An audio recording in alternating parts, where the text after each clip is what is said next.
आज हम लोग चर्चा करेंगे इकोनॉमिक्स के तहत, ठीक ना, यानी कि अर्थशास्त्र। ठीक है, वैसी सब्जेक्ट पर हम लोग आज अध्ययन करने जा रहे हैं जिसके अध्ययन से हम कहियो गरीब नहीं रहेंगे, सब दिन धनिक धनिक रहेंगे। धन कैसे आता है इसी से सीखेंगे हम लोग, ठीक ना। हिंदी पढ़िएगा, हिंदी, अंग्रेजी, संस्कृत, किताब आपको सभ्यता बताएगा, संस्कृति बताएगा, ठीक ना। गणित पढ़िएगा तो माइंड को विकास करेगा। गणित एक तरह का गेम है जो दिमाग विकसित करने में सहायता करती है। फिजिक्स, केमिस्ट्री पढ़िएगा तो विस्तृत जानिएगा कि दुनिया क्या होता है। बायोलॉजी पढ़िएगा तो डॉक्टरी विभाग में जानकारी होगी जीव जंतु के बारे में। और इकोनॉमिक्स पढ़िएगा तो आपके पास अर्थ कैसे आएगा, ठीक ना। इस चैप्टर को हम लोग पढ़ने जा रहे हैं, उसमें चर्चा है अर्थ, ठीक ना, और शास्त्र। शास्त्र का मतलब होता है कि अगर उस विषय के बारे में आप बृहद जब जानकार हो जाइएगा तो आप शास्त्री कहे जाइएगा। विशेष जानकार जो होता है, जैसे इकोनॉमी जो खूब जानता होगा तो वो अर्थशास्त्री कहा जा सकता है, ठीक है। जो खूब राजनीति जानता है तो वो भी राजनीति शास्त्र के जानकार है। शास्त्र एक बृहद पुस्तक का नाम है जो शिक्षा का बहुत बड़ा महत्व रखता है। हम आज अर्थशास्त्र के बारे में जो चर्चा करेंगे तो वैसी पुस्तक जिसके अध्ययन से हम जीवन के जितनी भी हमारी क्रिया है, जन्म से लेकर मृत्यु तक हमको अर्थ की जरूरत पड़ती है। नहीं, बच्चा जब गर्भ में रहता है उस समय भी पैसा का जरूरत पड़ता है, मैनेजमेंट की जरूरत पड़ता है।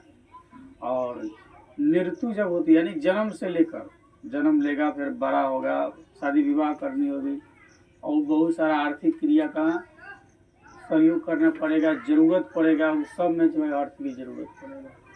तो अर्थशास्त्र क्या है? वह पुस्तक जिसके अध्ययन से जीवन के विभिन्न क्रियाओं की पूर्ति की मार्ग आसानी से मिलती है, जिसके अध्ययन से हमारे जीवन की जितनी भी आवश्यकता होगी उसकी पूर्ति करने के लिए, ठीक ना, जो मार्ग होती है, मतलब पैसा कहाँ से आएगा, अर्थ हमारी कहाँ से पूर्ति होगी, ठीक ना, हम उसकी रास्ता ढूंढते हैं।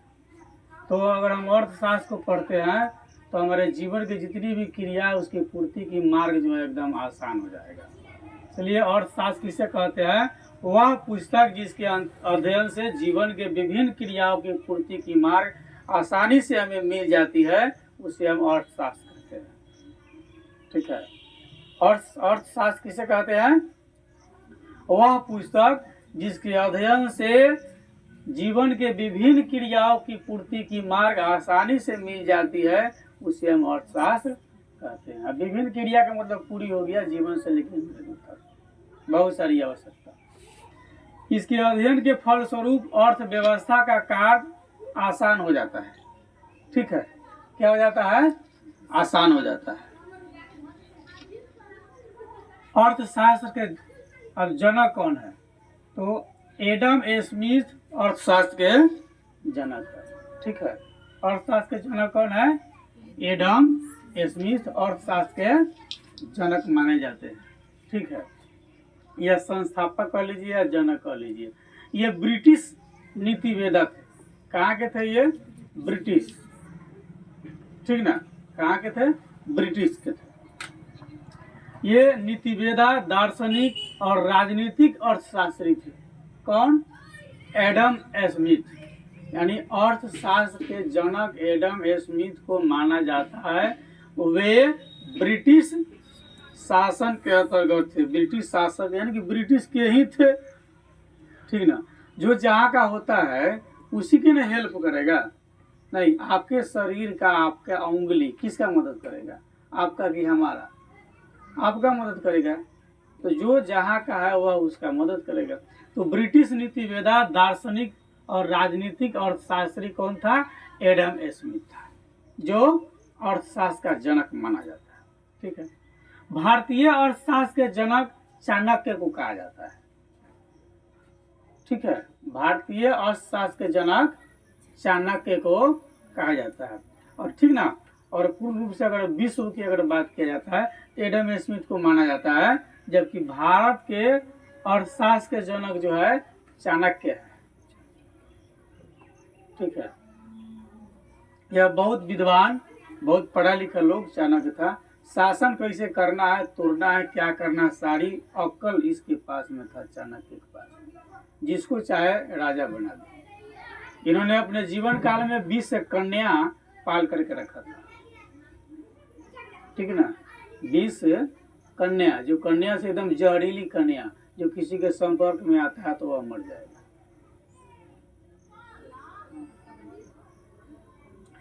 चलिए आगे चलते हम लोग इसके अध्ययन में। अंग्रेजों व अन्य लुटेरों के भारत आने से पहले, हम यहाँ लिख दिया अंग्रेज, ठीक है, और अन्य लुटेरा में बहुत सारे लोग हो गए जो भारत में आकर के लूटपाट किए, यहाँ के सामान को, धन दौलत को लेकर के गए, सोने चांदी या विभिन्न प्रकार की वस्तु को लेकर के गया, इसलिए हम अन्य लुटेरा कह दिए।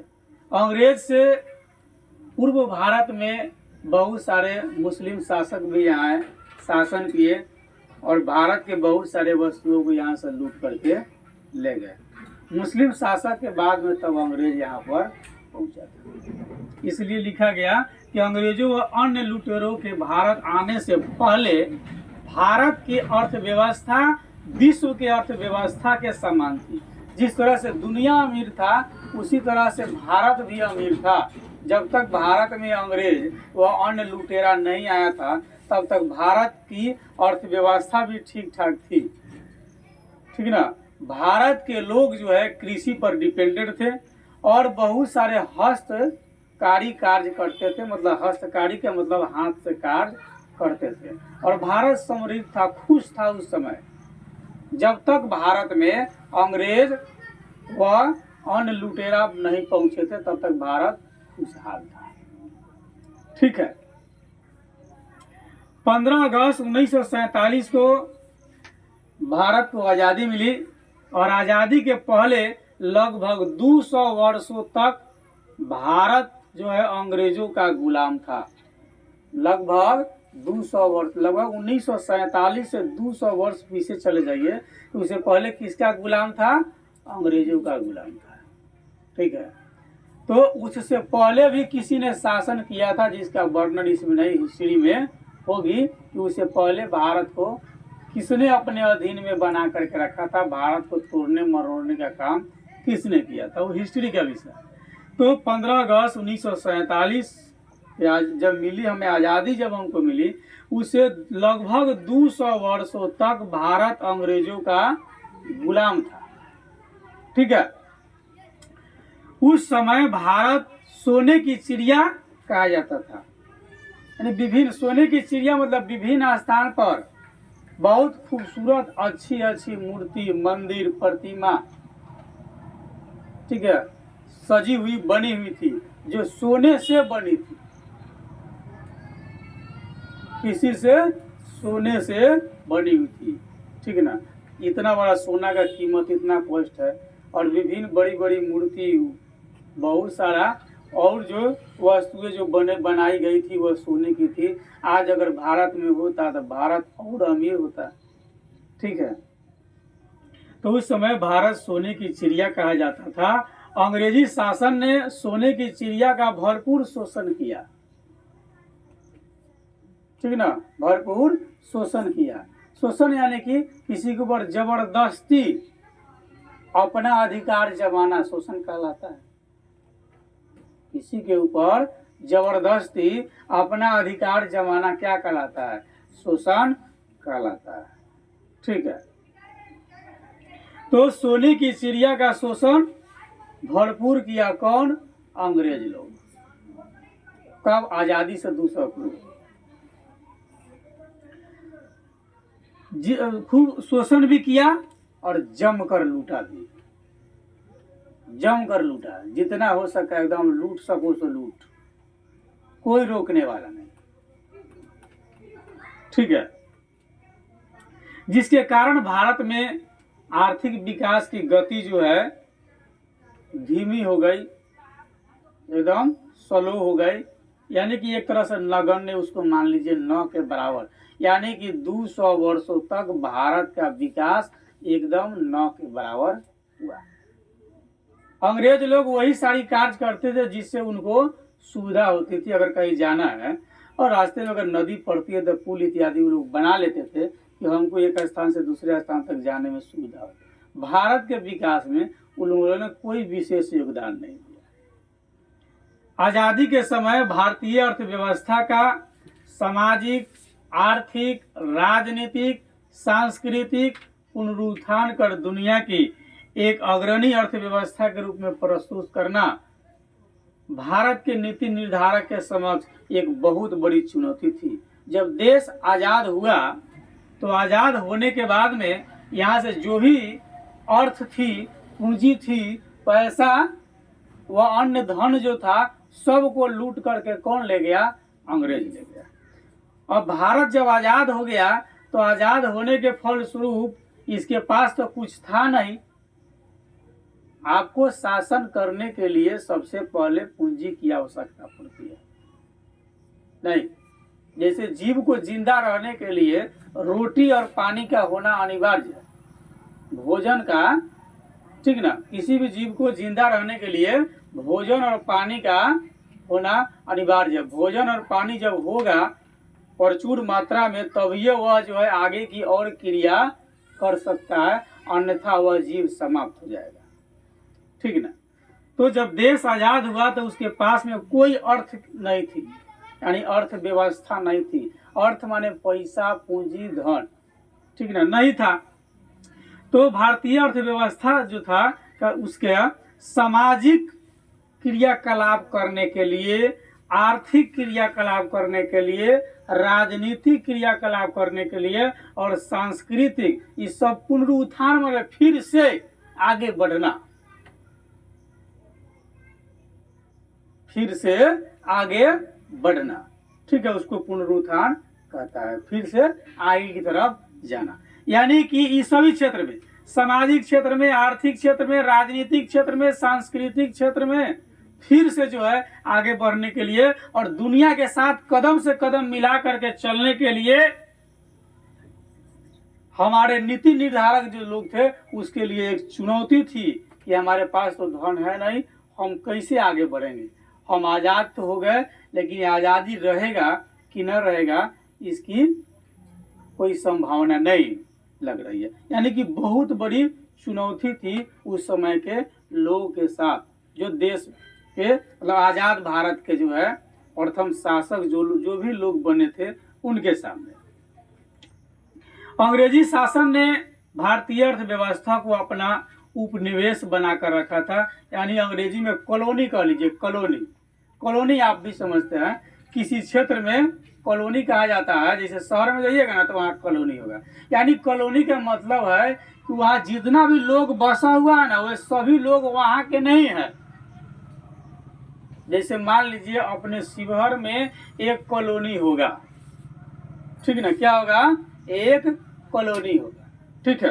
एक क्षेत्र मान लीजिए, आज एग्जाम्पल इसमें ले लीजिए, ये आपका शिवहर है, ठीक है, एक इधर रोड है, एक इधर रोड है, एक इधर रोड है, एक इधर रोड है, ठीक है, इसको कॉलोनी मान लेता है, इसको कॉलोनी मान लीजिए। क्या मान लीजिए? कॉलोनी। यानी कि इसमें जो है न जितने लोग भी बसे हुए हैं घर बना करके, ये सभी लोग बाहर से आकर के बसे हुए हैं और ये सब लोग प्रॉपर शिवहर के, प्रॉपर शिवहर के, प्रॉपर शिवहर के। और इसको यदि कॉलोनी कहता है तो यहाँ पर स्पष्ट कर लीजिए, यानी कॉलोनी माने उपनिवेश, कॉलोनी माने उपनिवेश, यानी कि इसमें बाहर से लोग आकर के बसेगा, या तो किराए पर होंगे या भूमि क्रय विक्रय करके अपना निवास कर रहे होंगे, ठीक है, या कुछ दिन के लिए किराए पर होंगे। जो भी बाहरी लोग यहाँ पर बसे होंगे इसका नाम होगा कॉलोनी। क्या नाम हो जाएगा? कॉलोनी। यानी यहाँ के लोग नहीं है, इसको क्या कहते हैं? कॉलोनी कहते हैं, ठीक है। तो अंग्रेजी शासन ने भारतीय अर्थव्यवस्था को जो अपना उपनिवेश बनाकर रखा था, पूरे भारत की अर्थ जो व्यवस्था थी, एक ही क्षेत्र का ना, पूरे भारत की अर्थव्यवस्था जो थी उस सब में वो अपना घर बना लिया था, उस सब पर अपना अधिकार जमा लिया था। वैसे उस कॉलोनी में जो रहता है उसी का अधिकार होगा। तो भारत जो है, ये अंग्रेजी शासन ने भारतीय अर्थव्यवस्था को, पूरी व्यवस्था को जो है अपना कॉलोनी बना करके रखा था। वो अपने अधिकार, वो अपने हिसाब से जैसे चाहता था वो चलाता था। अंग्रेज जो था वह बहुत लोग पढ़ा लिखा था, नॉलेजेबल था। उसे फूट डालो और शासन करो, डिवाइड एंड रूल की नीति अपनाकर भारत को अपना दास बना लिया, गुलाम बना लिया। फूट डालो और शासन करो, उसका नीति था। प्रत्येक भारतीय को जाति में बांटो, अलग समुदाय में बांटो, अलग समूह में बांटो, ठीक है, और उस पर शासन करो। दो भाइयों, अगर दो भाई है खूब मजबूत है, ठीक है ना। तो अंग्रेज का जो सिस्टम था, एक भाई को किसी तरह से पैसा देकर, बात से किसी तरह की लोभ लालच देकर वो क्या करता था, एक भाई को अपने अंडर में ले लिया। तो एक भाई तो उसका बात मानेगा, दूसरा भाई को अंडर में वो नहीं लेगा, ठीक है। तो एक भाई को उल्टा सीधा बात पढ़ा करके, कूटनीति पढ़ा करके एक भाई से विवाद करा देगा, ठीक है। तो विवाद करा देगा तो एक भाई इसके तरफ रहेगा, एक भाई उधर अकेले रहेगा। जो अकेले रहेगा तो उसकी सारी बात को पता है, जो एक भाई को लिया है। जैसे रामायण में विभीषण राम के साथ जब चले गए युद्ध के क्रम में, अंतिम पल में विभीषण ने संकेत दिया कि रावण की वध करना इतना आसान नहीं है, उसका प्राण उसके नाभि में छिपा हुआ है। अगर विभीषण इस बात की जानकारी राम को नहीं देते, शायद रावण नहीं मरता या युद्ध और लंबी अवधि तक चलता, ठीक है ना। लेकिन वहां क्या हो गया, फूट गया। क्या हो गया, फूट गया, समझे कि नहीं। भारत या परिवार, जहां भी अगर हम परिवार की भी बात करते हैं तो हमारा परिवार तब तक कमजोर नहीं होगा जब तक हमारा अपने न जाकर किसी गैर का साथ नहीं देगा। अंग्रेज लोग क्या करता था कि कुछ भारतीयों को अपने पक्ष में ले लिया और कुछ को यूं ही छोड़ दिया, तो फूट गया। तो फूट डालो और शासन करो, डिवाइड एंड रूल, तोड़ो, टुकड़ा टुकड़ा में बांटो और शासन करो। वर्तमान में जो अभी जो चल रही है जातिगत इत्यादि जो समस्या जो देश में है, ये सब अंग्रेज का देन है और लोग अभी भी उसको ढो रहा है। ये बड़ी जात है, ये छोटी जात है, नहीं, ये बनिया है, वो आयरमैन है, इत्यादि अभी समस्या लोग ढो रहा है।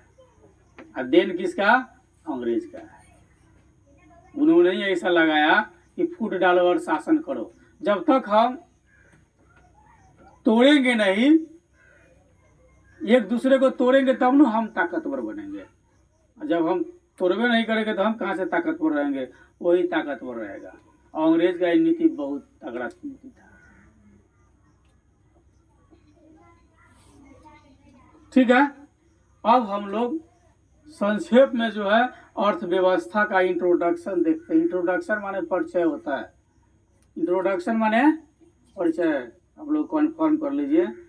अगर आपसे कोई पूछता है व्हाट इज योर इंट्रोडक्शन, तो सेल्फ इंट्रोडक्शन दीजिएगा, मतलब ताकते रह जाइएगा व्हाट इज इंट्रोडक्शन।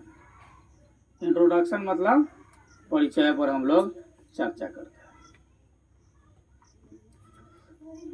हैं। ब्रिटिश शासन के पूर्व, हमारे यहाँ जब ब्रिटिश शासन नहीं था तो उससे पूर्व भारतीय अर्थव्यवस्था कृषि प्रधान था। यानी कि यहाँ के लोग जो है अपना जीवन यापन कृषि से करते थे। कृषि मतलब खेती बाड़ी से करते थे, ठीक है। उसके अलावा यहाँ उद्योग था, व्यापार था, यातायात सुविधा भी था, आधारभूत संरचना में अन्य कई महत्वपूर्ण देश की तुलना में भारत की स्थिति बहुत अच्छी थी। जब हमारे यहाँ अंग्रेज व अन्य लुटेरे जब तक नहीं आए थे, तब तक हमारी अर्थव्यवस्था कृषि प्रधान थी। इसके अलावा उद्योग, व्यापार, यातायात, आधारभूत संरचना में कई महत्वपूर्ण देश की तुलना में बहुत अच्छी थी। लेकिन शोषण एवं दमनकारी नीति के कारण भारत की स्थिति जर्जर हो गई, एकदम टूट गई। जर्जर समझते हैं ना, बिखरा हुआ, टूटा हुआ, खंड खंड में बटा हुआ। ठीक है, तो अंग्रेज के शोषण और दमनकारी नीति के कारण भारत की स्थिति क्या हो गई? जर्जर हो गई। दमनकारी यानी कि आप कृषि कीजिए, लेकिन उसकी कीमत हम लगाएंगे। ठीक ना, 10 काठा खेत में यदि 10 क्विंटल गेहूं होती है, 10 क्विंटल का दाम अब भी अगर मान लीजिए समथिंग 2000 के होगा, 20,000 रुपया। नहीं, यदि किसान की लागत उस पर आ जाती है 18,000, लेकिन अंग्रेज का तक नहीं, 10 कुंटल का हम 15,000 रुपये देंगे, तुमको बेचना ही पड़ेगा। नहीं बेचेगा तो मार चाबुक के देह लाल कर देंगे। किसान डर के मारे बेच देगा। अच्छा, जितना इसका लागत हुआ वो नहीं ऊपर हुआ, अब साल भर इसके परिवार का भरण पोषण कैसे होगा इसका अनुमान है, नहीं कर पाएगा। क्या हो गया? इसी को शोषण कहते हैं, इसी को दमनकारी नीति कहते हैं। तो दमनकारी हो गई, लोगों का स्थिति क्या हो गया? जर्जर। एक वस्त्र खरीदने तक के पैसे लोग के पास में नहीं थे। गरीबी, अशिक्षा, अंधविश्वास, विषमता तथा शोषण का साम्राज्य था अंग्रेजों का। अंग्रेजों का जो साम्राज्य था वो चाहता था तुम और गरीब रहो, तुम और नॉन एजुकेटेड रहो, अशिक्षित रहो, क्योंकि पढ़े लिखेगा तो बहुत सारी बात जान जाएगा।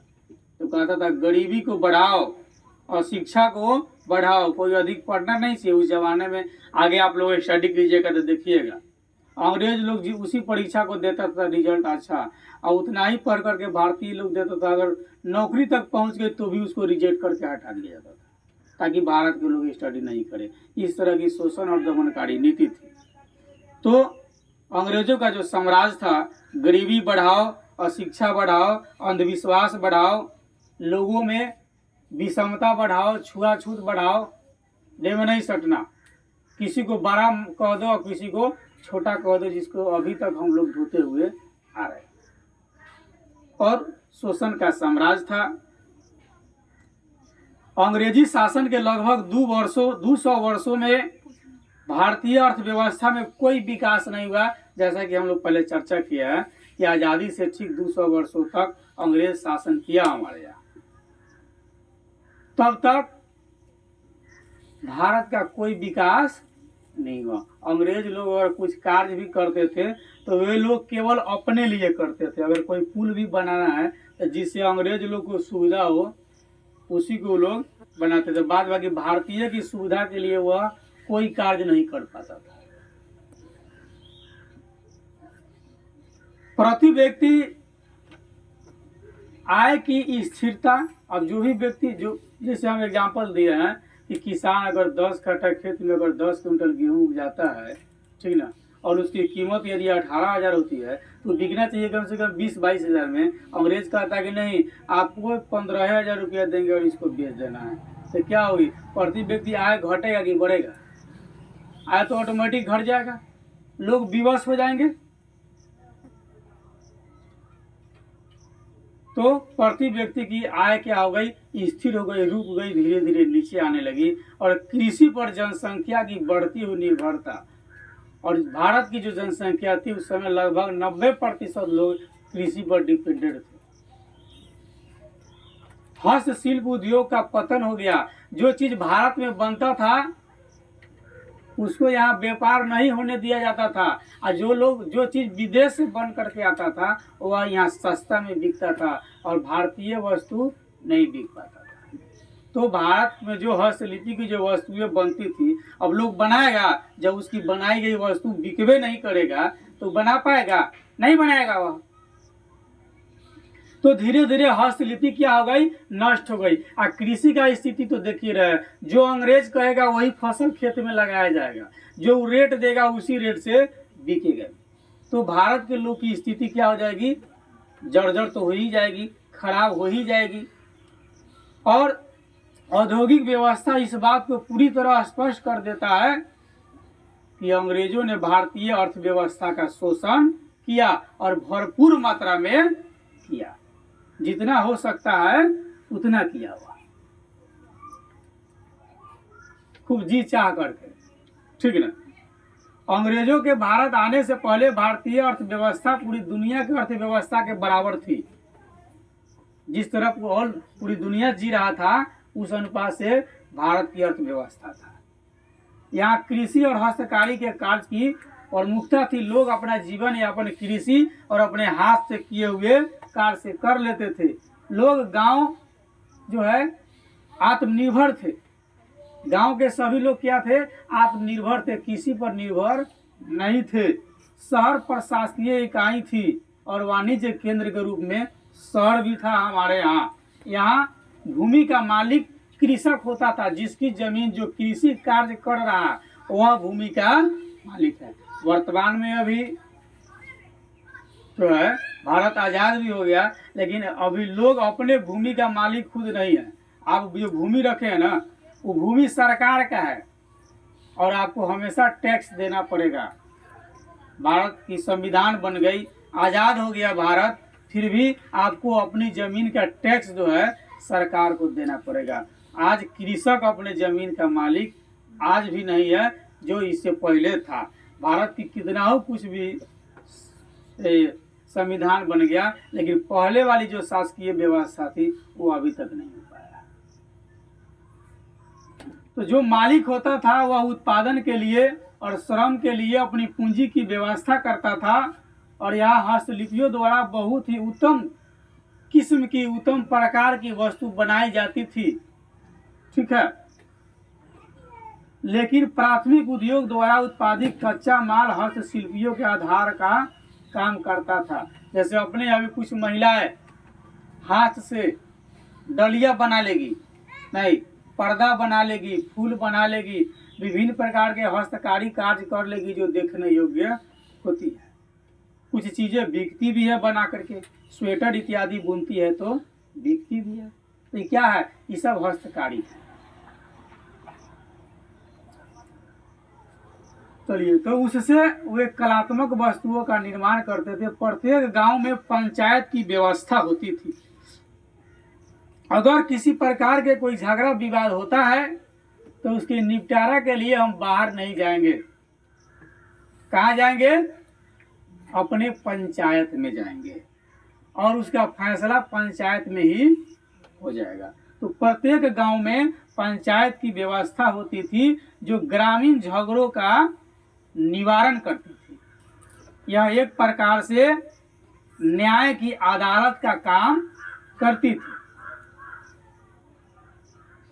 किसानों को अपनी कृषि उत्पादन का कुछ हिस्सा भू राजस्व के रूप में गांव के मुखिया या नवाब को देना पड़ता था और यह हिस्सा कृषि उत्पादन का 1/3 से लेकर 6ठे भाग तक हुआ करता था, जो गांव के नवाब या मुखिया को दिया जाता था।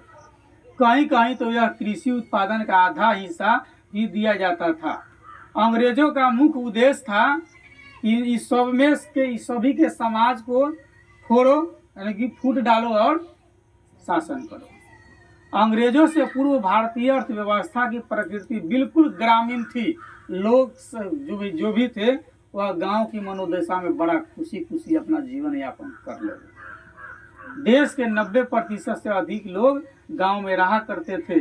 संचार व्यवस्था उस समय नहीं थी, नहीं जैसे अभी है ना संचार व्यवस्था, हेलो ना कहते हैं, फुल लगा देते हैं ना कहीं भी, चाहे इसके अलावा जो भी डिजिटल दुनिया है, और ये वाली साधन उस समय नहीं थी। संचार की व्यवस्था नहीं थी।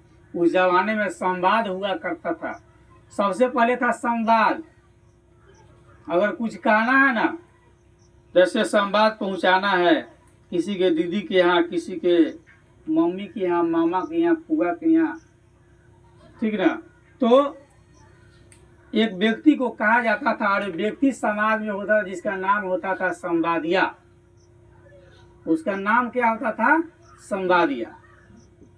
ठीक ना। समाज में पहले विभिन्न विभिन्न प्रकार के लोग रहते थे और सबका अलग अलग काम था। तो संवाद का काम था संवादिया। कुछ लोग कहार हुआ करते थे जिसका काम केवल था शादी विवाह में आना जाना, और जब शादी विवाह हो गया तो जो बनती है खाने पीने की चीज, मिठाई और क्या क्या, गांजा इत्यादि, बुनिया, लड्डू, नहीं, तो सबको ले जाना, पहुंचाना और फिर ले आना, यानी कि एक सामान को, सनेश को इधर से उधर करने का काम किया करता था, जिसका नाम कहार हुआ करता था। उसी तरह पहले था संवादिया। जो भी बात जिस तरह से जिसको कहा जाता था वह संवादिया उसी रूप में उसको कहता था।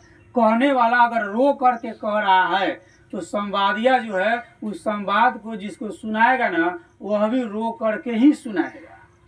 जिस मनोदशा में संवाद कहा गया है उसी मनोदशा में संवादिया उसको जा करके सुनाएगा।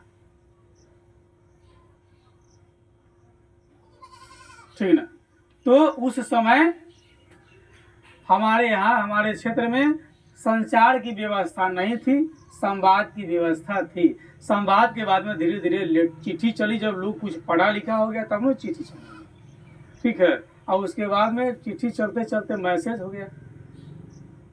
अब तो डायरेक्ट हेलो हाय हो जाता है, नहीं, अब बहुत आगे चला गया दुनिया। गांव एक अलग इकाई का ही रूप लिए हुए था। व्यवसाय की क्रिया वंशानुगत थी। व्यवसाय की जो क्रिया थी वह वंशानुगत पहले चला करती थी, ठीक ना। कि अगर किसान का लड़का है तो किसानी करेगा, लोहार का लड़का है तो लोहार का काम करेगा, ठीक ना। सुनार का लड़का है तो सुनार का काम करेगा, बार्बर है तो बार्बर का काम करेगा। यानी कि वंशानुगत था। ऐसा नहीं, जबरदस्ती भी नहीं था, लेकिन अपने वंश के अनुसार अगर पिताजी कर रहे हैं तो बच्चे भी उसी कार्य को किया करते थे। लेकिन किसी प्रकार की कोई दबाव नहीं थी कि तुमको यही काम करना है भाई। तो समाज की जो कार्यक्रम थी वह क्या थी? वंशानुगत चल रही थी। प्रमुख व्यवसाय जो था कृषि था, लेकिन उद्योग के क्षेत्र में भी यह बहुत आगे था। कृषि से बहुत सारी चीजें बनती थी, ठीक ना। उस समय भारत वस्त्र उद्योग में दुनिया से सबसे आगे था। भारत का वस्त्र पूरी दुनिया में अच्छा माना जाता था, अच्छा व्यापार होता था। वह मसाला के क्षेत्र में भारत फेमस, ठीक है।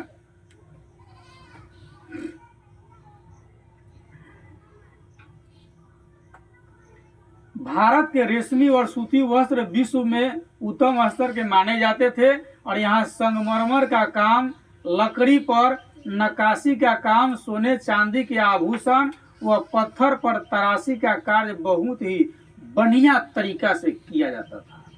इसका निर्यात किया जाता था। निर्यात माने बेचना और आयात माने खरीदना। इन सब वस्तुओं को बना करके निर्यात किया जाता था, ठीक है। Are you confirm? निर्यात, निर्यात माने बेचना और आयात का मतलब होता है खरीदना। तो ये सब वस्तु जो है बना करके निर्यात किया जाता था। निर्यात की वस्तुओं में प्रमुख रूप से नील, मसाले और अफीम भी शामिल थे। इसी प्रकार 17वीं और 18वीं सदी तक भारतीय अर्थव्यवस्था अपने परंपरागत रूप में गतिमान रही। 17वीं और 18वीं सदी तक अंग्रेजों ने भारत पर न केवल शासन किया बल्कि इसको एक उपनिवेश बना दिया। शासन नहीं, एक उपनिवेश बना करके रखा। उपनिवेश का मतलब है कि इस देश को किसी प्रकार की राजनीतिक स्वतंत्रता प्राप्त नहीं थी। जो चाहेगा अंग्रेज अपने स्तर से ही करेगा, तथा इसकी आर्थिक गतिविधियों पर उसका नियंत्रण नहीं था। जो भी आर्थिक गतिविधि है सब अंग्रेज अपने स्तर से करेगा। भारत पर 1757 से लेकर 1858 तक ईस्ट इंडिया कंपनी ने तथा इसके बाद 1858 से 1947 तक ब्रिटिश सरकार शासन किया। पहले ईस्ट इंडिया और उसके बाद ब्रिटिश शासन किया। ईस्ट इंडिया कंपनी की नीति भारत में व्यापार द्वारा अधिकतम लाभ प्राप्त करना था। ईस्ट इंडिया कंपनी का उद्देश्य क्या था कि भारत में व्यापार करना है और अधिक से अधिक मुनाफा कमाना है। ठीक है, अधिक से अधिक मुनाफा कमाना है। इसी समय इंग्लैंड औद्योगिक क्रांति की दौर से गुजर रहा था।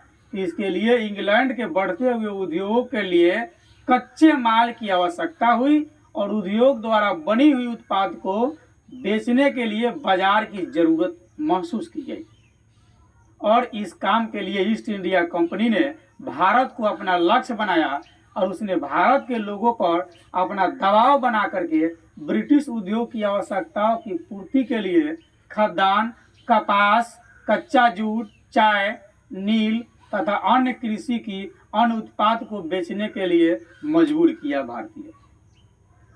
इस प्रकार अपने उद्देश्य की पूर्ति के लिए ईस्ट इंडिया कंपनी ने भारत के हस्तशिल्प को तहस नहस कर बर्बाद कर दिया और वो अपनी वस्तु बेचने पर मजबूर कर दिया। भारतीय कृषि के व्यवसायीकरण को बढ़ावा देना शुरू किया। इस प्रकार ब्रिटिश शासन के दौरान भारत का औपनिवेशिक शोषण शुरू किया। ब्रिटिश शासन के द्वारा भारत पर औपनिवेशिक शासन जो है क्या हो गया, शुरू हो गया। ठीक ना। इसके बाद फिर आय की चर्चा हम लोग अगले दिन कर लेंगे।